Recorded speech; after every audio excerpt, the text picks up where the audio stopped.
అందరికీ నమస్కారం. Welcome back to my YouTube channel. So ఈరోజు మన వీడియోలో వచ్చేసి Indian army 10+2 technical entry scheme గురించి క్లియర్గా ఎక్స్ప్లెయిన్ చేస్తాను. కాబట్టి వీడియోని ఎక్కడ స్కిప్ చేయకుండా చివరి వరకు చూడండి. అలాగే వీడియో నచ్చితే తప్పకుండా లైక్ చేయండి అండ్ ఇలాంటి మరిన్ని అప్డేట్స్ కోసం ఛానల్ని సబ్స్క్రైబ్ అయితే చేసుకోండి. సో మనకి ఫస్ట్ ఎలిజిబిలిటీ కనుక చూసుకున్నట్లయితే క్యాండిడేట్ ఖచ్చితంగా అన్మ్యారీడ్ మెయిల్ అయి ఉండాలి.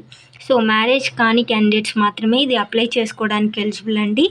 సో నేషనాలిటీ వచ్చేసి ఇండియా క్యాండిడేట్స్ కానీ, భూటాన్ క్యాండిడేట్స్ కానీ, నేపాల్ క్యాండిడేట్స్ కానీ అప్లై చేసుకోవచ్చు. అలాగే సర్టన్ కండిషన్స్ కింద టిబెట్ క్యాండిడేట్స్ కూడా అప్లై అయితే చేసుకోవచ్చు. నెక్స్ట్ ఏజ్ లిమిట్ కనుక చూసుకున్నట్లయితే క్యాండిడేట్ ఖచ్చితంగా 16.5 years కన్నా ఎక్కువ ఏజ్ ఉండాలి. అలాగే 19.5 years కన్నా తక్కువ ఏజ్ ఉండాలి. అంటే మనకి జూలై 2, 2005 కన్నా ముందు పుట్టిన వాళ్ళు అప్లై చేసుకోవడానికి నాట్ ఎలిజిబుల్ అండి. అలాగే జూలై 1, 2008 తర్వాత పుట్టిన వాళ్ళు కూడా అప్లై చేసుకోవడానికి నాట్ ఎలిజిబుల్. సో ఈ డేట్స్ మధ్యలో పుట్టిన వాళ్ళే అప్లై చేసుకోవచ్చు. And both days are inclusive. అంటే మనకి జూలై 2, 2005 అలాగే జూలై 1, 2008 ఈ 2 డేట్స్ రోజు పుట్టిన వాళ్ళు కూడా అప్లై అయితే చేసుకోవచ్చు. అండ్ ఇక్కడ డేట్ ఆఫ్ బర్త్ కోసం ఓన్లీ మీ ఎస్ఎస్సి సర్టిఫికేట్ పైన ఏదైతే డేట్ ఆఫ్ బర్త్ ఉందో అది మాత్రమే కన్సిడర్ చేస్తారు. కాబట్టి ఖచ్చితంగా మీరు మీ డేట్ ఆఫ్ బర్త్ సర్టిఫికేట్గా ఈ ఎస్ఎస్సి సర్టిఫికేట్ మాత్రమే ఇవ్వాల్సి ఉంటుంది వీళ్ళకి. నెక్స్ట్ ఎడ్యుకేషనల్ క్వాలిఫికేషన్స్ కనుక చూసుకున్నట్లయితే candidates who have passed 10+2 examination. అంటే ఖచ్చితంగా మీ ఇంటర్ కంప్లీట్ అయిపోయి ఉండాలి. అలాగే ఇంటర్లో మీరు ఫిజిక్స్, కెమిస్ట్రీ అండ్ మ్యాథమెటిక్స్ అనే సబ్జెక్ట్స్ చదివి ఉండాలి. అంటే ఎంపీసీ క్యాండిడేట్స్ మాత్రమే అప్లై చేసుకోవడానికి ఎలిజిబుల్ అండి. అండ్ మీకు ఇంటర్ ఎంపీసీలో 60% మార్క్స్ వచ్చి ఉండాలి. అండ్ దానితో పాటు candidate must have appeared in JEE mains 2024. So ఈ సంవత్సరం జరిగిన జేఈఈ మెయిన్స్కి అటెండ్ అయిన క్యాండిడేట్స్ మాత్రమే ఇది అప్లై చేసుకోవడానికి ఎలిజిబుల్ అండి. నెక్స్ట్ ఇక్కడ వేకెన్సీస్ కనుక చూసుకున్నట్లయితే టోటల్గా మనకు 90 వేకెన్సీస్ ఉన్నాయి. అండ్ ఇక్కడ మనకి 4 years ట్రైనింగ్ అయితే ఉంటుంది 2 phases. ఫస్ట్ ఫేజ్ వచ్చి 3 years ట్రైనింగ్ అండి. అండ్ సెకండ్ ఫేజ్ వచ్చేసి 1 year ట్రైనింగ్, అది డెహ్రాడూన్లో జరుగుతుంది. ఆ 4 years ట్రైనింగ్ కంప్లీట్ అయిన తర్వాత మీకు ఇంజనీరింగ్ డిగ్రీ అనేది ఇవ్వడం జరుగుతుంది. అండ్ దానితో పాటు లెఫ్టినెంట్ పోస్ట్ ఆర్మీలో ఇవ్వడం జరుగుతుంది. సో ఇక్కడ ప్రమోషన్ క్రైటీరియా కనుక చూసుకున్నట్లయితే మీరు వన్స్ మీ ట్రైనింగ్ కంప్లీట్ అవ్వగానే లెఫ్టినెంట్ పోస్ట్లో జాయిన్ అయితే అవుతారు. అండ్ మీరు 2 years సర్వీస్ కనుక కంప్లీట్ చేసుకున్నట్లయితే క్యాప్టెన్ ర్యాంక్ వస్తుంది. 6 years సర్వీస్ కంప్లీట్ అయితే మేజర్ ర్యాంక్ వస్తుంది. అలాగే 13 years సర్వీస్ కంప్లీట్ అయితే లెఫ్టినెంట్ కల్నల్ ర్యాంక్ వస్తుంది. అలాగే 26 years సర్వీస్ కంప్లీట్ అయితే కల్నల్ పోస్ట్ వస్తుంది. సో ఇలాగా మీ సర్వీస్ని బట్టి మీ ర్యాంక్ అనేది పెరుగుతూ వస్తుంది. అండ్ ఇక్కడ పే డీటెయిల్స్ కనుక చూసుకున్నట్లయితే లెఫ్టినెంట్ వచ్చేసి అంటే మీ ట్రైనింగ్ అవ్వగానే మీకు 56,100 రూపీస్ నుండి 1,77,500 వరకు వస్తుంది. అలాగే మీరు సర్వీస్ పెరిగే కొద్దీ మీ శాలరీ అనేది 2,50,000 వరకు వస్తుంది. అండ్ దానితో పాటు మీకు ఇతర అలవెన్సెస్, ఇతర పేస్ కూడా ఇవ్వడం జరుగుతుంది. అందులో ఒకటి వచ్చేసి మిలిటరీ సర్వీస్ పే, ఎంఎస్పి.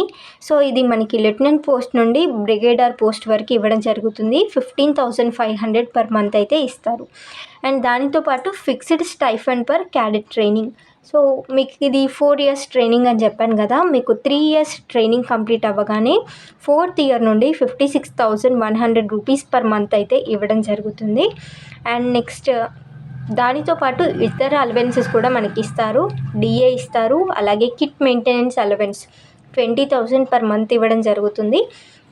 అలాగే మీరు కనుక రిస్కీ జోన్స్లో వర్క్ చేస్తున్నట్లయితే ఆ రిస్క్ని బట్టి high risk Zona, medium risk Zona, లో రిస్క్ జోనా అనే దాన్ని బట్టి 25,500 నుండి 5,300 per month వరకు ఇవ్వడం జరుగుతుంది. అండ్ దానితో పాటు 20,000 per month యూనిఫామ్ అలవెన్స్ కింద ఇవ్వడం జరుగుతుంది. అలాగే 7,200 నుండి 3,600 వరకు ట్రాన్స్పోర్ట్ అలవెన్స్ కూడా ఇవ్వడం జరుగుతుంది. అండ్ అలాగే నర్సరీ నుండి ఇంటర్మీడియట్ చదివే పిల్లలు కనుక ఉన్నట్లయితే, అంటే వన్స్ మీరు సర్వీస్లోకి వెళ్ళిన తర్వాత నర్సరీ నుండి 12th వరకు చదివే పిల్లలు ఉన్నట్లయితే 2,250 రూపీస్ పర్ మంత్ ఇవ్వడం జరుగుతుంది. అండ్ దానితో పాటు హాస్టల్ సబ్సిడీ కింద 6,750 రూపీస్ కూడా ఇవ్వడం జరుగుతుంది. అలాగే దానితో పాటు army group insurance fund, so మీకు ఇన్సూరెన్స్ కవరేజ్ కూడా ఇవ్వడం జరుగుతుంది. సో చాలా బెనిఫిట్స్ అయితే ఉన్నాయి. ఇంట్రెస్ట్ ఉన్న క్యాండిడేట్స్ అలాగే ఎలిజిబుల్ ఉన్న క్యాండిడేట్స్ ఆన్లైన్ అప్లికేషన్ అయితే పెట్టుకోండి. అఫీషియల్ వెబ్సైట్ వచ్చేసి www.joinindianarmy.nic.in. సో మీకు ఇది అప్లై చేసుకోవడానికి కావాల్సిన డాక్యుమెంట్స్ వచ్చేసి 10th క్లాస్ సర్టిఫికేట్ అండి. దానితో పాటు ఇంటర్మీడియట్ సర్టిఫికేట్, రీసెంట్గా మీరు జేఈఈ మెయిన్స్కి ఏదైతే అటెండ్ అయ్యారో ఆ రిజల్ట్ కాపీ అండ్ ఒక ఐడి ప్రూఫ్ ఒరిజినల్. సో ఈ డీటెయిల్స్ అయితే మీ దగ్గర ఉండాలి అండ్ ఆ డాక్యుమెంట్స్ ఖచ్చితంగా మీ దగ్గర ఉండాలి. మల్టిపుల్ అప్లికేషన్స్ పెట్టుకోవడానికి అయితే ట్రై చేయకండి, ఎందుకంటే మీరు అలా పెట్టుకుంటే మీ అప్లికేషన్స్ అనేవి క్యాన్సిల్ అయిపోతాయి. అండ్ మనకి దీనికి ఎస్ఎస్బి ఇంటర్వ్యూ కూడా కండక్ట్ చేస్తారండి. ఆ ఇంటర్వ్యూ వచ్చేసి ఆగస్ట్ లేదా సెప్టెంబర్ 2024 ఉంటుందనేసి మెన్షన్ చేసిరు. సో మనకి ఇది 2 stage selection process. So second స్టేజ్లో మనకి ఇంటర్వ్యూ ఉంటుంది. ఆ ఇంటర్వ్యూ వచ్చేసి 5 days వరకు అయితే ఉంటుంది. నెక్స్ట్ మనకి ఇంపార్టెంట్ డేట్స్ కనుక చూసుకున్నట్లయితే ఆన్లైన్ అప్లికేషన్స్ అనేవి May 13th, 2024 స్టార్ట్ అయితే అయిపోయాయి. అండ్ అప్లై చేసుకోవడానికి మనకి 1 month టైం ఉంది, అంటే June 13, 2024 వరకు. సో ఇంకా ఏమైనా డౌట్స్ ఉంటే కమెంట్ సెక్షన్లో కమెంట్ చేయండి. మరిన్ని అప్డేట్స్ కోసం ఛానల్ని సబ్స్క్రైబ్ చేసుకోండి. Thank you very much.